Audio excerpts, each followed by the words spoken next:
just was going to follow up a little comments from the last time we met. Obviously, Josh remains out for this week. We're kind of still a work in progress. I think that for us, we're just trying to get him in a position that, I don't know if it's going to be, the test come back. It's really about how his body handles it. It's not a season-ending injury, but it's just a little bit about how he handles certain stressors and certain things as his body gets a little bit better, right? So it won't be before our first bye week for sure. So kind of just a work in progress as we come on the backside. The other guy, Sean Miller, unfortunately won't be with us this week. He's still going through some evaluation, looking at different options that are available to him. Not really able to comment fully on how long he'll be out, but I just know he won't be involved in this week's plan. So we did gain a couple though. Aiden Lawfrey, who we planned on attended and repped all fall camp, will be back with us full go this week. He'll be involved in our plans. Another freshman that has been very impressive since he got here. We had him last spring and like what he brings to the table, especially in the running back room, obviously with the departure of Josh in this week's game plan to gain another body. But I will tell you that Chase Hayden and Reggie probably had the best week of preparation to this point since I've been here with those guys. So I think to know that they're into that rotation, to know that they're going to be involved in the game plan has really helped their confidence, and not only their confidence, the coach's confidence around them. So excited to see him. Really nobody else that didn't play in the first game that we'll see. I think guys might play more just because we like the results of what we saw. Maybe a little bit more rotation at certain positions, but overall, thought we got out of the game, except for those two guys, very, very healthy. Made a lot of steps positive. This week's been more of the same. We've actually, reason I'm zooming with you guys now, we've practiced in the evenings this week, starting really from Sunday on. So we practiced literally at 7 o'clock, which mirrors the game time that we're going to be heading into on Friday night. So guys have been really, really good. We'll take our first Big Ten game on the road. Obviously a tremendous challenge. I have a lot of respect for Coach Allen and Indiana and everything that they've accomplished, the culture he's created and built. So I have a tremendous challenge in front of us for Friday night, and we'll open up for questions. Coach, over the years, it's always shown to be tough to win on the road with all the planning and scheming and practicing you do for a game like this. What can you do to get over the hump of it's on the road, and that's an inherent challenge? I would reference back to Minnesota and Penn State from a year ago. It might have been a challenge before we got here, but I think the way we approach things and the way we do things, we try to keep home games as similar in our preparation as we can to away games. You can't ignore the fact that you're playing in a different environment. You're playing in a stadium that's not yours, but sometimes when you're in an environment where everybody's against you, it allows you to rally together better, uniformity on the sideline. Hey, Bret, I know obviously Andy Boo is important to your preparation every week, but his history obviously with Walt Bell, how much do you guys lean into that history at all this week, just trying to figure him out? I think as we get older as coaches, there's history around us everywhere, right? Obviously, I've never directly competed against Coach Allen as a head coach, but I've come around his coaching tree and his staff, offense, defense. They've really had some change and turnover from a year ago at the coordinator positions in particular. But I think you rely on past experiences. But my guess is that Coach Bell and Coach Allen have come together and, created an Indiana offense that's going to be unique to them and what they believe in and plays to the players' strengths. The biggest challenges for us will obviously be the quarterback and who they put under center or who's behind in the center and the quarterback shotgun and all that goes into that. Obviously, some of our coaches even have ties to some of their players, right? More so than coaches. So the game of football in this portal world, it used to just be portal for coaches. Now it's portal for players. So there's a little bit of crossover and everything. Bret, a recruiting question. You talked about how there's a recruiting advantage of these kind of weekday games in the week zero. What benefit did you see last year of having that extra week to recruit and then having some of these weekday games? I literally saw both Isaiah Adams and Zy Chrysler during our bye weeks. I think Isaiah was week 1 and Zy was week 2, our bye week 2, as well as several other high school players that we signed. So there's what I get excited about. We've been myself, Pat Hamilton, and our personnel staff have been kind of mapping out how we're going to use these 42 days in the fall to maximize not only the kids that are committed to us, but also kids that we want to evaluate both in high school and beyond. So it's an exciting time, something that we really get probably a little bit more excited than others, because I know because of the inherent success that some of our guys that we got in bye weeks last year are directly attributing to our season that we have in front of us. I think that's what gets us excited about to see this challenge. Literally Saturday, there's a couple games that really intrigued me, but one of the disadvantages to going to a school on a Saturday, if you have a high school contest, is you don't really get a chance to be in the school. One of the things that we try to do is really just overemphasize our visit, right? So we'll, not only go see the head coach, but we'll go see the athletic director, we'll go see the principal, go see anybody that touches this young man's lives. Even though we're in a time frame in the fall where we can't talk to a player, we can go talk to their English teacher, we can talk to their math teacher, we can talk to their science teacher. We can find out something about them that nobody else does, and gives us an inherent advantage. So Saturday, this coming weekend may or may not get used. There's a couple games that really excite me, but I'm really trying to decide whether it's worth that or waiting to a bye week, Monday, Tuesday, or a Thursday, Friday to maximize. And then you guys are able to reach out to 2024 starting tomorrow. How does that pitch evolve as you guys get more and more time? I know this, Jeremy, like you can actually reach out at 12:01 tonight, right? And I'll put out my annual message. You won't hear from us tonight at 12:01 because I think people should be asleep, right? If you're getting up and going to class at 6 a.m, the only people that stay up this late are coaches that have chosen this profession, right? So I'll send that out again this evening. Just, I think this world of recruiting, and I say this all the time to kids, right? Recruiting is recruiting. They define it that way in the manual. They talk about it, but here at Illinois, we get to know you, and I want you to get to know us. It's called recruiting, but if you do it the right way, you learn a lot about each other that help you make great decisions. So, we can start calling our 23s. For the last month, we haven't been allowed to do that. They could call us, but we couldn't call them. And then 24s start the initial conversations you can have through text and DMing and stuff, and that's exciting because then it's as simple as, hey, Jeremy, give me a buzz, right? And it really enables you to communicate a lot more effectively. And I know we've already got it mapped out. We met today for about an hour and a half on who's reaching out to who and why, and kind of the first introductions, and then you automatically instigate. Today we had a prospect with a birthday. We bombarded them today with information. So there's specific target dates. What Pat Pearson, Pat Emmleton, what our video department has put together, and the new rules that exist to wish guys good luck, not only on individual game to game, but to start a season, to make it really personal and direct, I think is a big thing for us to have success in recruiting. Thanks, Bret. Yeah. Bret, Indiana not doing a spring game at all hurt your preparation or affect your preparation for them at all? I get the question.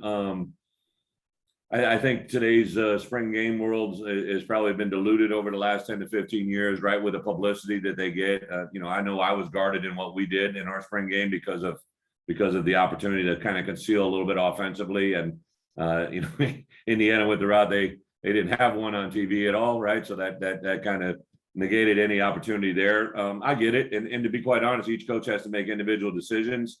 And for me, I really treat that spring game as an opportunity to, stress our players that don't get a lot of stress, our kickers, our punters, our snappers. I wanted to see Tommy react the first time. I think Tommy had success this past weekend in certain regards because of the exposure he had for that spring game and being able to feel that scrutiny, even though it wasn't a big crowd. It was that environment that we put him in that I think helped him multiply to get to where we are today. So to each his own. Thanks, Bret. Yeah. Bret, I know you've talked about having your, essentially 3 starters at those 2, inside backer positions. How did you think those 3 guys played against Wyoming with, Isaac getting his first real shot, TJ back after a year? Yeah, I was excited. I was excited going into the game. All 3 of them obviously were in there. I think the element that Dark brings, right? Darko really was also our special teams MVP. We have offensive and defensive MVPs in all 3 phases, and look team MVPs, and Dark was actually our special teams MVP with Hugh Roberson, just because of his value that he contributed on. He had a big block on the KOR. He was effective in kickoff coverage and punt. and SWAT. So like Dark has a lot of value besides inside linebacker. And when I talk to NFL scouts, I talk about that, right? Like he's a guy that not only I think could play, you know, possibly at the next level at the inside linebacker position, but he's a guy that brings tremendous value in all four phases of the kicking game. Highly impactful in our locker room, the way he handles his business. He's kind of an adopted Brown brother. He's always running around with Brown and Sid. Those three are always connected at the hip, usually with their shirts off and very, very bronzed up. But they all, I think all three of those guys, I think Tariq, to see the value he brought at two positions, CJ Hart, I've said this all along since I got CJ in the program, like he's a gamer type guy. He practices well, but CJ just has another gear that he gets to in a game moment, and he showed that once again. This is a totally different subject, but with NFL rosters, cut down to 53 yesterday. Just a lot of guys you coached last year found their way onto a team. Just what's that may mean for the program? Well, it's hopefully it speaks well for the program, but a program is made up of individual stories, and I got to tell you,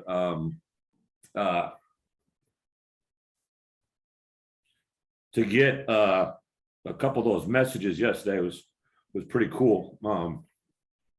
As soon as I heard about TA, I gave him a holler and just started screaming on the phone, and to hear his reaction was pretty cool. Called Jake Hansen a little bit later on and heard his reaction. I actually got off the field the day before and had a message from the Dolphins about OC, and talked to him the day before and the day of. So some of these stories aren't always great, right? But to see the journey of some of these guys, it's pretty cool. Thanks, Bret.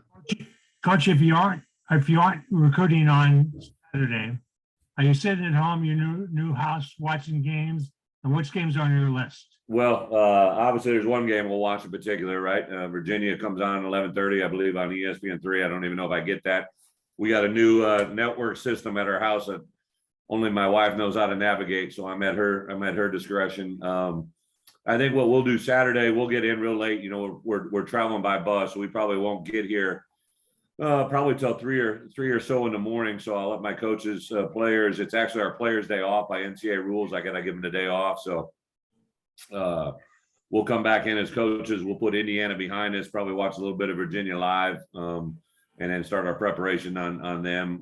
That kind of supplements everything we've been doing since we obviously know the coaches they hired, the coordinators they've hired, and kind of cross-check that and just kind of take an overall assessment. I know a lot of people probably think it's just Saturday. I'm not saying I'm not going to work in an hour of pool time with two little blondes and maybe an older blonde as well, but it's definitely going to be a day to kind of recharge the batteries.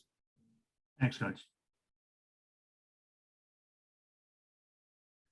Bret, how much more time does it take to prepare for a team like Indiana in this situation where there's more unknowns versus a team that you're familiar with and the coaching staff hasn't had a lot of turnover?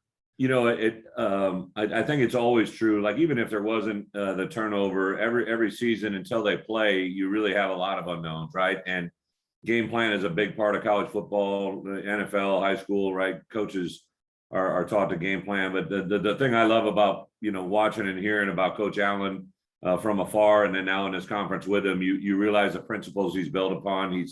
I followed him in Indiana football on Twitter ever since probably midway through the spring last year. And you just see the things and the information they're putting out. This team is built on discipline, togetherness, offense, defense, special teams. They have some really talented players. I think both corners for Indiana that we project to see are probably the better two pair of corners possibly in the Big Ten. Very, very talented, very, very skilled. And 23 in particular, he shows up in every phase of the kicking game as well. He's blocked punts. He's covered punts, blocked a field goal against Purdue a year ago, like just a really talented player. So I think I respect the way the players play, no matter how they line up and what fashion they line up, or however they play. They have two returning tackles that obviously have played some good football and done a lot of different things. They got a defensive tackle, number 94, who's a very explosive, dynamic athlete that is tough to block. So they got good players all over the place. And it's going to be a fun challenge to see how they lay out. It's something that, we obviously try to project, but Saturday gets down to about what happens on that first play and how do you react to it afterwards. Hey, Brett, what was so profound about those messages you got from guys like Tony or Jake? And is there anything that specifically stands out about what they said to you? Yeah, so I really believe that recruiting is a lifelong moment, right? It's a lifelong relationship. So I distinctly remember, when all of those guys, right? Some of them have made it, some of them had it now. I literally sat down and sent every one of those guys in a group message that was entering their first spring OTA. And I think I listed maybe 10 to 12 things that I've learned through not only college football, but being in the NFL for 3 years that I thought could give them an advantage walking in the door, just different things to look out for, from everything from, going into the building to the time you leave the building, to how you approach people in the building, to what you say during the building, to what you ask for in your positional room, to the way that you handle vets, the respect that you give the people that you think may never have an opportunity to touch your life. Like when teams make roster decisions, when they make 53-man roster decisions, they don't invest money in people they don't believe in. And sometimes that's shown on the field, but oftentimes it's shown in the way you park your car, right? The way you put away your tray at the end of a lunch, the way that you handle people in the building, the way you're courteous to the lunch help as much as you are to the assistant special teams coordinator, right? And I gave them a litany of things to think about. And then about 3 weeks into it, I followed it up with another text message and said, hey, this is when others begin to fade. This is when you need to get stronger, right? And just kind of talk to them about big picture things that literally had nothing to do with their call, right? What they were playing, offense, defense, or special teams. I think that what I've tried to do is build a relationship with our players that go beyond football. And when they make a 53-man roster, right, I want them to be very excited in a moment, but I want them, I won't share too much, but TA said to me, he said, nobody thought I would get here, right? They didn't believe in me. I said, well, the good thing is there's one person I know believed it the whole way, and that's you, right? Like, TA is a guy that went through his own adversity with us a year ago. Now he's on a 53-man roster, and to hear his head coach speak about him the way that he spoke about him yesterday, like I know that side of Tony, and that's probably the moments that I'm talking about, is those things that doesn't really have anything to do with a certain play or a certain call. It has to do with a certain way of living. Thanks, Brett. All good? You guys good? All right, have a good weekend. I'll see you Friday night.